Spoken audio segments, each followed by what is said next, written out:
Привет, друзья! Как ваши дела? Я сегодня хочу вам анонсировать такой регулируемый затыльник и немного рассказать про него, для чего он нужен. Этот регулируемый затыльник комплектуется по желанию стрелков-охотников для того, чтобы можно было более-менее четко подгонять настройку в полевых условиях на охоте. Затыльник может отодвигаться, еще больше быть круче с Монте-Карло. Монте-Карло можно не делать, он может быть у вас цельный, без спуска затыльника. Спуск затыльника называется Монте-Карло.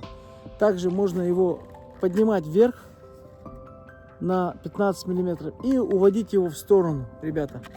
Эта функция необходима, чтобы встраивать его в затыльник в эту косую часть, да, в эту косую часть, либо как-то подогнать его ближе к скуле, чтобы можно было удобно регулировать. И она является очень важной комплектующей, друзья, чтобы можно было комфортно стрелять. Поэтому заказывайте такой регулируемый затыльник либо отдельно, либо дополнительно к своему прикладу. До скорой встречи, увидимся.